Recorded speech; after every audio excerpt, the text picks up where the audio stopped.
ಸುಮ್ಮನೆ ಖಾಲಿ ಪಿಲಿ ಬಿಲ್ಡಪ್ಗಳನ್ನ ತೋರಿಸ್ಕೊಂಡು ಸಿಟಿಗಳಲ್ಲಿ ಜೀವನ ಮಾಡೋದಲ್ಲ ಜೀವನ. ಆ್ಯಕ್ಚುಲಿ ನಾವೆಲ್ಲ ತುಂಬ ಜನ ಇದನ್ನು ನೋಡಿ ಕಲಿಬೇಕಂತ ವಿಷಯ. ಇದು ಸ್ಮಾರಕ ನೋಡಿ ಗೌರ್ಮೆಂಟ್ ಅವ್ರು ಕೊಡ್ತಾರಂತ ಅವ್ರು ಮಾಡಿಲ್ಲ. ತಾಯಿನ ಪೂಜಿಸೋ ಹೇಗೆ ಅಂದರೆ ಇವ್ರು ನೋಡ್ಬಿಟ್ಟು ನಾವು ಕಲಿಬೇಕು. ವಿನೋದ್ ರಾಜ್ಕುಮಾರ್ ಅವ್ರು ಏನಂದರೆ ಇದು ಮಾಡಿಬಿಟ್ಟು ತೋರಿಸಿದ್ದಾರೆ ಅಮ್ಮನ್ನ ಹೇಗೆ ನೋಡ್ಕೋಬೇಕು ಏನು ಅಂತ.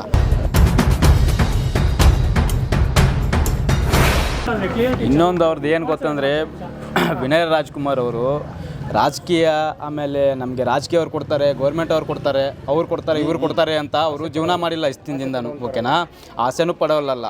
ಸೊ ಅಷ್ಟಿದ್ದಿದ್ರೆ ಅವರು ಅಷ್ಟು ಎಂಟೈರ್ ಬೆಂಗಳೂರು ಬಿಟ್ಬಿಟ್ಟು ಅಷ್ಟು ದೂರದಿಂದ ಬಿಟ್ಬಿಟ್ಟು ಒಂದು ಹಳ್ಳಿಯಲ್ಲಿ ಬಂದುಬಿಟ್ಟು ಜೀವನ ಮಾಡೋ ಅವಶ್ಯಕತೆ ಅವ್ರು ಇರ್ತಿರ್ಲಿಲ್ಲ. ಹಂಗೆಲ್ಲ ಇದ್ದಿದ್ರೆ ಲೀಲಾವತಿ ಅಮ್ಮನವರು ಅಲ್ಲೇ ಇರ್ತಿದ್ರು, ಇವರು ವಿನೋದ್ ರಾಜ್ಕುಮಾರ್ ಅವರು ಅಲ್ಲೇ ಇರ್ತಿದ್ರು. ಆಯಿತಾ, ಅದಕ್ಕೋಸ್ಕರ ನಮಗೆ ಅದೇನು ಬೇಡ ಅಂತಲೇ ಬಂದುಬಿಟ್ಟು ಇಲ್ಲಿ ಹಳ್ಳಿಯಲ್ಲಿ ಬಂದುಬಿಟ್ಟು ಇವರಿಂದ ಎಷ್ಟೋ ಜನನೂ ಬುದ್ಧಿ ಕಲಿಬೇಕಾಗಿದೆ ಆಲ್ಮೋಸ್ಟು. ಆಯಿತಾ, ತಂದೆ ತಾಯಿಗಳನ್ನು ಅಲ್ಲಿ ಹೋಗಿ ಎಲ್ಲ ಅನಾಥಾಶ್ರಮಕ್ಕೆ ಹೋಗಿಬಿಡೋದು, ಅಲ್ಲಿ ಹೋಗಿಬಿಡೋದು. ಏನು ಇವ್ರದ್ದೊಂದು 81 ಲಕ್ಷ ಪೇಮೆಂಟ್ ಬರ್ತಾಯಿದ್ರೆ ಅಮ್ಮನ ನೋಡ್ಕೊಳಕ್ಕಾಗಲ್ಲ, ಅದು ನೋಡ್ತಾ ಇಲ್ಲ. ಸುಮ್ಮನೆ ಖಾಲಿ ಪಿಲಿ ಬಿಲ್ಡಪ್ಗಳನ್ನ ತೋರಿಸ್ಕೊಂಡು ಸಿಟಿಗಳಲ್ಲಿ ಜೀವನ ಮಾಡೋದಲ್ಲ ಜೀವನ, ಇದು ಜೀವನ. ಆಯಿತಾ, ಏನಂದರೆ ನೋಡಿ, ಇದಕ್ಕೇನು ಅವರು ಯಾರ ಹತ್ರನೂ ₹1 ಕೊಟ್ಟಿಲ್ಲ, ಯಾರ ಹತ್ರ ಇಸ್ಕೊಂಡಿಲ್ಲ. ಸೊ ಹೆಲ್ಪಿಂಗ್ ನೇಚರ್ ಇದೆ ಜನರಿಗೆ.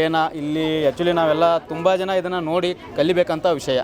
ಆಯಿತಾ, ಮತ್ತು ಇನ್ನೊಂದೇನೆಂದರೆ ಇದು ಸ್ಮಾರಕ ನೋಡಿ ಗೌರ್ಮೆಂಟ್ ಅವ್ರು ಕೊಡ್ತಾರಂತ ಅವ್ರು ಮಾಡಿಲ್ಲ. ಸೊ ಅವರ ಮನಸ್ಸಿನ ಇಚ್ಛೆಯಿಂದ ಇದು ಆ್ಯಕ್ಚುಲಿ ಅಂದರೆ ನಮ್ಮ ಎಂಟೈರ್ ಕರ್ನಾಟಕ ಆಯಿತು, ಎಂಟೈರ್ ಎಲ್ಲೇ ಆದ್ರೂ ಕೂಡ ತಾಯಿನ ಪೂಜಿಸೋ ಹೇಗೆ ಅಂದರೆ ಇವ್ರು ನೋಡ್ಬಿಟ್ಟು ನಾವು ಕಲಿಬೇಕು ಆ್ಯಕ್ಚುಲಿ ಹೇಳ್ಬೇಕಂದ್ರೆ. ಆಯಿತಾ, ಇದು ಸ್ಮಾರಕ ನೋಡಿದರೆ ನಮಗೆ ಒಂಥರ ಮನಸ್ಸಿಗೆ ನೋವು ಆಗುತ್ತೆ, ದುಃಖ ಆಗುತ್ತೆ, ಖುಷಿನೂ ಆಗುತ್ತೆ.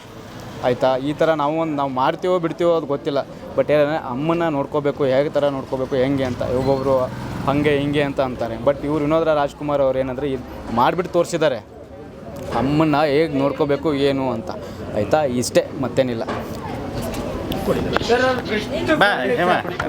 ತುಂಬ ಒಳ್ಳೆ